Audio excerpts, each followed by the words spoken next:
Okay. Yeah, there should be. Okay, we are on, thank you. Ayin Testament Bays 79B. As we concluded yesterday,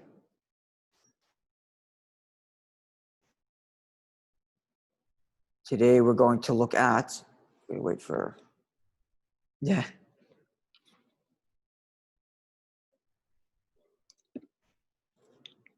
Give it a minute.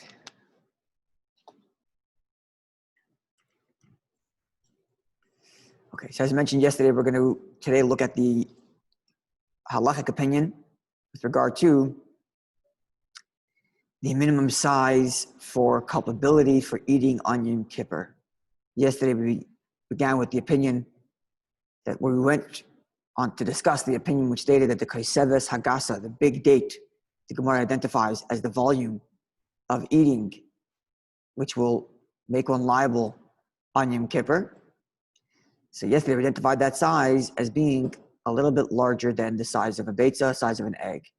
Today, as I mentioned yesterday, we're going to do the reverse, which is the halachic view, which is the statement of Rabbi, and that is almost exactly in the middle of the page. The first word on the line is pede, and the next word is Rabbi. So, you see it, Robert?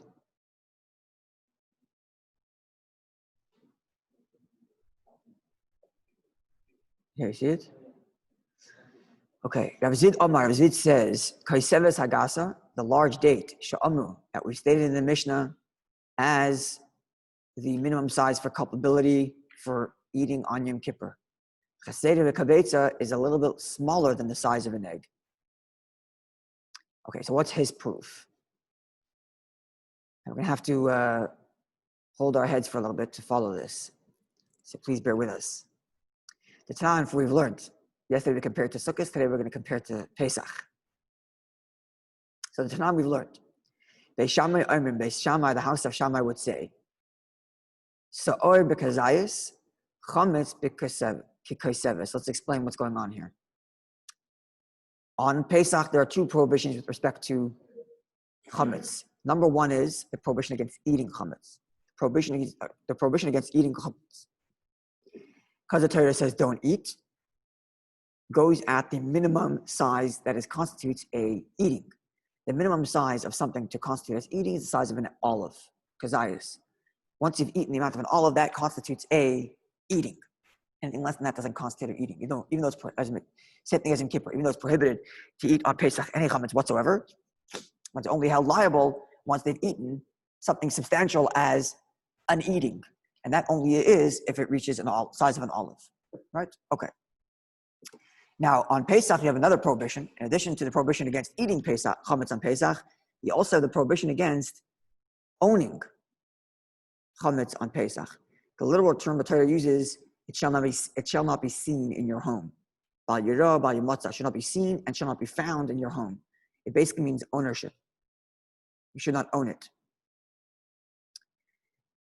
So, the question now becomes, what is the minimum size of chametz that one would need to own to have violated the commandment of owning chametz on Pesach? And this is what Beis Shammai is talking about. And Beis Shammai splits it into two different measures. One is sa'or, which we translate commonly as yeast, but back in the day would probably be sourdough, right? The way they would make dough rise is they had flour and water fermenting for quite a bit, which is already activated, and then you mix that into the rest of your dough, activating the rising properties in that as well. So the Torah says, don't have sa'or, don't have yeast, and don't have chametz. So because the Torah, there's a double expression, Beis Shammai tells us that there are two different measures. And he says, sa'or b'kazayis, the amount of yeast or sourdough that one would need to own to be in violation of the prohibition of owning chametz on Pesach is the size of an olive. Same thing as the amount one would need to be in violation of the commandment to eat on Pesach. Violation of the commandment to eat, the prohibition of eating chametz on Pesach. But actual bread made with that yeast, one needs a little bit more to be in violation of owning chametz on Pesach, and that, he says, is the size of this date. Okay, so now let's see where the date stands vis-a-vis this olive. Clearly it's bigger. Clearly it's bigger. Why do we say so? So explains the Gemara. We understand with respect to that statement of Beis Shammai, my time of the Beis Shammai. What is the logic for Beis Shammai in splitting the amounts? That the amount required to be in violation of owning Comets on Pesach for yeast is kazayis, whereas the amount of violation, the amount you need to own to be in violation of owning Comets on Pesach is a little bit more, which is the size of a date. Why would he split the sizes? So explains the Gemara, because nichtav rachmana Comets. Let the Torah just say, do not own Comets. And it would be self-understood not to own yeast, which is what activated the Comets to begin with. So the Torah said, do not own any leavened bread, then it would be self-understood not to own the leavening property within that bread, which is the sa'ur, the sourdough, the yeast. And if the Torah only said, don't own Comets, I would know for sure that sa'ur you cannot own either, the yeast you cannot own either, but I would say, with respect to Comets, the bread itself, the dough itself made with that sourdough, made with that yeast, which is not as easily rising, right? Because it itself isn't the rising property. It contains within it the rising property, right? It's the yeast or the sourdough within it that makes it rise. So its rising is much slower. It's much more dense. Usr, the Torah says it's forbidden, and the amount would be kazayas, an olive matching the amount that's prohibited to eat. Then sa'ur, then the yeast, shechimutze kasha, whose rising property is much stronger, like kol shekin, how much more so? Following? So had the Torah only said don't own chametz, I would say the amount of chametz you're not allowed to own is the same as the amount of chametz you're not allowed to eat, which is the size of an olive. And then I would apply the same rule to the activating factor within that chametz. All to say, if the amount of yeast prohibited on Pesach is the same as the amount of actual bread prohibited on chametz, then just say it once.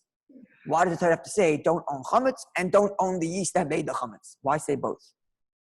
Therefore, says the Gemara, from the fact that the Torah split these two items, the chametz and then the yeast that activated the chametz, from the fact that the Torah separated them, it comes to teach you that that the amount required for liability of this one, the chametz, is not the same as the amount of liability for yeast. Now, of these two, which one would be of a higher measure? Which one would be of a higher amount? Which one would require a larger amount for violation? Of the yeast or the chametz that's being activated by the yeast? The chametz would need a larger amount because the yeast is already much stronger of a chametz because it makes everything else rise, whereas the bread itself is of a lesser rising property and therefore would require more to be in violation. Less potent, that's the right word, thank you. The sa'ur is much more potent and therefore it requires less amount, whereas the chametz, the actual bread, is less potent in its rising capacity and thus would require a bigger amount. And that is what Beis Shammai says. Therefore he says, sa'ur bekazayis, the yeast is only the size of an olive, which is the minimum size. You can't get any smaller than an olive because that's the minimum size for eating. Then the chametz bekazayis, but the actual bread made of that yeast requires a little bit more to be in violation, namely the size of a date. So now we know for sure that the date is bigger than the olive. That's clear from Beis Shammai's statement. What were we going to say?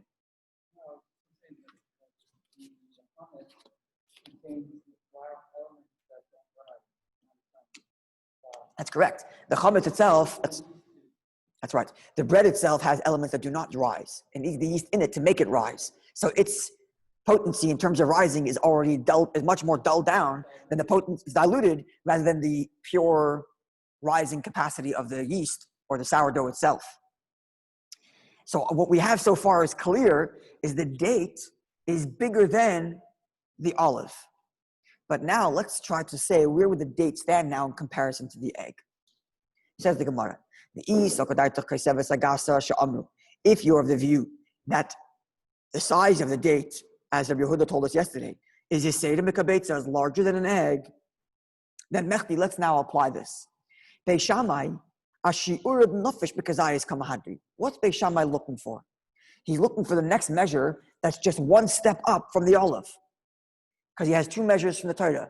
He has the sa'ar, the yeast, and he has the Comets, the actual bread made of that yeast, the actual dough made of that yeast. The yeast he put at the minimum size for liability, size of an olive. And he wants to make the Comets bigger. So what's he looking for? The next size up. Now, if you're of the view that the kaiseves, the date, is bigger than the egg, then what should have he chosen for the next size up from the olive? He should have chosen the egg. So the fact that he chose the date means, the date must be smaller than the egg. Because he was only looking for one size up. That's what the Gemara says. Beishamai assured the nafesh because I is kamahadri. Beishamai is searching for that one size that's one step up from the olive. So listening, let him say kabetza. Let him say that that's the size of an egg. If the date is bigger than the egg. Now, even if you're going to tell me that the egg and the date are the exact same size, and therefore they're both equally the size up, right? Rav Yehuda said that the date is a bit bigger than the egg. That for sure can't be, otherwise he would have chosen the egg. Rav Zvid said that the date is smaller than the egg. Well, why? Maybe they're the same exact size, and the Beis Shammai is actually choosing the one size up, which is date/egg. Says the Gemara, that doesn't settle either, because nitzi kabetza. Then he should have said egg, if it's the same size as a date. Why say egg over date? Because egg is more commonly used throughout the Mishnaic literature rather than the actual date. Sorry? For measurement purposes, egg is used more often. So why not just say egg? Why say date? Thus we must elalav, therefore we must conclude. Shmami, no, we must conclude from here. Kaiseves, therefore we must say that the date is smaller than the egg, which is why he chose the date as the next size up for the minimum liability for the chametz over the minimum liability of the yeast, of the sa'ar. Is that clear? It's quite a few steps to get to the conclusion we're trying to get to. So this is the proof, as it were, to Rav Zvid's view that the date is smaller than the egg. But the Gemara challenges this. And the way the Gemara challenges this is almost on a technicality that was overlooked. The Mishnah did not say that the minimum size for liability in Yom Kippur is the size of a date. It said a large date. Whereas what did Beis Shammai say as the minimum liability for the chametz, for the bread? He didn't say a large date, just said date. So you can't compare these. And if the Gemara said, Mimai, why would you conclude that the date we're talking about in our Mishnah is smaller than the egg? Because that's what Beis Shammai is relying upon to go one step up from the olive. Dilma, perhaps the reality is, I would tell you, that the big date referred to in our Mishnah, which you said in our Mishnah, for the minimum liability for Yom Kippur, is Yisayim Mikabetzi, is actually bigger than the egg. Hastama, but a regular size date, mentioned by Beis Shammai as the minimum amount of culpability for the Comets, is Kabetz, is actually the exact same size as the egg. And that would be undermining Rav Zvid's view, who says that the big date is smaller than the egg. Now, if you're concerned with the fact that the date and the egg are the same size, and that somehow is a problem because Beis Shammai says date rather than egg, says the Gemara, we're not so concerned. He chose any one of them. Doesn't make a difference. He said date, he said egg. What's the difference? It's the same size. All to say, there is no conclusive evidence from here that a date is bigger or smaller than the egg. Well, I should rephrase that. It's clear that the date is not bigger than the egg. The large date might be bigger than the egg. The date itself, the Beis Shammai says, is either the same size as an egg, and he just picked either one to demonstrate his measure, or it's a little bit smaller, but it isn't conclusive that it's smaller, and therefore does not support Rav Zvid's view. Doesn't contradict it, but doesn't support it either. So the Gemara now raises another Mishnaic text that would support Rav Zvid's view that the size of the large date is smaller than the egg. As follows. With me so far? Okay. Ella, rather mehacha, from the following statement is where we can substantiate Rav Zvid's view that the large date said with respect to minimum amount of eating for liability in Yom Kippur is smaller than the size of an egg. That is as follows. The Mishnah states with respect to benching, with respect to the grace after meals, at kama mezamnim, how much does one need to eat in order to be part of the zimun, part of the quorum of 3 people who are doing the grace after meals together, right? Or just, the truth is actually, Rashi says just benching in general. You have to eat a certain amount in order to be responsible, to be obligated in making the grace after meals. Right? There's a biblical commandment that after you finish eating, you have to thank Hashem with 3 and 4 brachas, which we've added later, which the Gemara will talk about shortly. But there is a minimum amount you need to eat in order to be obligated to do what we call benching or the grace after meals. So what's the amount? Says this Mishnah, you have to eat the size of an olive. Right? We mentioned this before. The minimum to be considered an eating is an olive. This is the words of Rabbi Meir. Rabbi Yehuda disagrees and says, you have to eat the size of an egg. So it's a dispute how much you need to eat before you are responsible and obligated to bench to do the grace after meals. Either the size of an egg or bread that amounts to the size of an olive. And the Gemara explains, what is the rule of this dispute between Rabbi Meir and Rabbi Yehuda as to how much you need to eat in order to be obligated to bench? So explains the Gemara, Rabbi Meir, who said that it was the size of an olive, that you need to eat bread in volume, that's the amount of an olive. He's of the view, the verse states, with respect to this commandment, V'achalta, you will eat, V'savata, you'll be satisfied, Uveirachta, and you shall bless. So in order to bless Hashem, in order to get to the commandment of blessing Hashem, which is this grace after meals, you have to have done 2 things, eaten and been satisfied. V'achalta, V'savata. Now, depending on how you understand what eating is and what satisfaction is, that will change what you say you need to eat before you're obligated to bench. And our Meir's view is as follows. V'achalta, when the verse says you shall eat, zuachidlis refers to just ordinary eating. And ordinary eating, as we described before, is no less than bread the amount of an olive. But then the savata, when the verse says you'll be satisfied, it's not referring to increased eating, but zushtia, this refers to drinking. And therefore, v'achila, the actual eating because ice is only with the size of an olive. In other words, for Rabbi Meir, you will eat, you'll be satisfied, and you will thank Hashem. It's not one thing, it's 2 things. You shall eat, one item. You shall be satisfied, drink, another item, and then you shall thank Hashem. Okay, so thanking Hashem comes after one level of eating, namely the size of an olive. Whereas, Rabbi Yehuda Sover, but this is the view that it's actually, you shall be satisfied is not another item you're consuming, namely drinking. It's actually a description of how you are eating. So v'achalta, you shall eat. V'savata, you shall be satisfied. Achili sheyesh basvia. The Torah is telling you that the only time you're obligated to thank Hashem after food is if you've ate enough to have been satisfied. Now, eating enough to be satisfied is a little bit more than just what constitutes as eating, which is the size of an egg. The Ezezer, what's the size of what one needs to eat to be considered having been satisfied? Zekabetza, this is the size of an egg. This is Rabbi Yehuda. Sorry?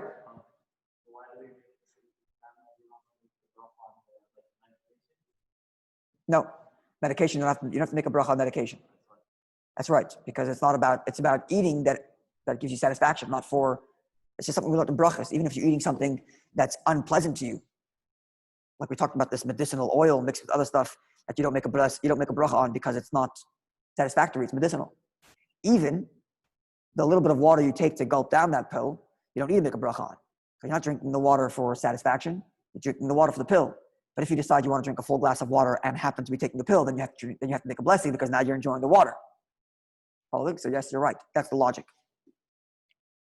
So now, okay, so we have this settled. Rabbi Meir is of the view that eating and satisfaction are 2 separate issues. Satisfaction is talking about drinking, eating is talking about eating, and the minimum eating is olive-sized, and that's why he says you have to bench, you have to do grace after meals after you've eaten olive-size. Which Rabbi Yehuda is of the view that you need to eat enough to constitute satisfaction, and that is only if you've eaten the size of an egg. Now, let's compare this with what we know about our Mishnah. Let's see. If you're the view, that the large date described in our Mishnah, which is the minimum amount to be eaten to be liable in Yom Kippur, is you say, if your view that it's bigger than the olive, bigger than the egg, Hashta, then now that would mean is as follows. The kabetza, the size of an egg, Rabbi Yehuda told us, that's enough, svui misava. That's enough to make you satisfied. Right? That's what the verse says. Eat, be satisfied, bench. Rabbi Yehuda understands that when the Mishnah said, when the verse says be satisfied, that's only the size of an egg. Misvah daita. So now you're satisfied. I'm sorry, did misvah, you're satisfied. But daita lo misvah, but your mind is not at ease. Meaning like this. What was the reason why the sages said there's a minimum amount before you are liable for Yom Kippur? Because the Torah says you shall deny yourself, you shall inflict pain upon yourself, which means once you've eaten to the point that you are no longer in pain, you violated the commandment. Right? So the sages are trying to determine what's the minimum amount you would eat that would settle your mind. So the Torah said, so the Chachamim said, what's the minimum amount that you need to eat to be settled your mind? The size of a large date. Once you eat that, your mind is settled. You're no longer in pain. You're no longer self-inflicting, as it were. You're no longer fulfilling the requirement of the verse of inui, to self-inflict pain on yourself on Yom Kippur, right? To deny yourself. So now let's compare this. So if I've eaten an egg, I'm fully satisfied, but this egg is smaller than the large date, which means I'm fully satisfied, but my mind is not at ease. Doesn't sound right. If anything, it's the reverse. First, your mind is at ease, and then you eat a little bit more and you're satisfied. Therefore we must say that the large date which puts your mind at ease is smaller than the egg which satisfies you. Following? That's the Gemara says, Elav, only you must say, Shema Mino, we must derive from here. Kaiseves Lagasa, the large date, Sha'amru, which our sages said is the minimum amount for Yom Kippur, is Pachas Kabetza, is less than the size of an egg. And that indeed settles the mind. But Kabetza, the size of the actual egg, is a bit bigger, and therefore Misava, it actually makes you feel satisfied. Whereas the Kaiseves, whereas the size of a date is a bit smaller than the egg, Misvadaita makes your mind settle. So on Yom Kippur, this is the small, tiny nuance here. And that's something we're going to get to tomorrow, this little nuance. That in Yom Kippur, the Torah doesn't say, don't eat. If the Torah said don't eat, then we would have to define what's the level of eating. The Torah doesn't either say, don't be satisfied. Because if that were the case, we would have to go with what the minimum of satisfaction is, namely the size of an egg. The Torah says, you shall deny yourself. So it's a question of, at what point is my mind settled?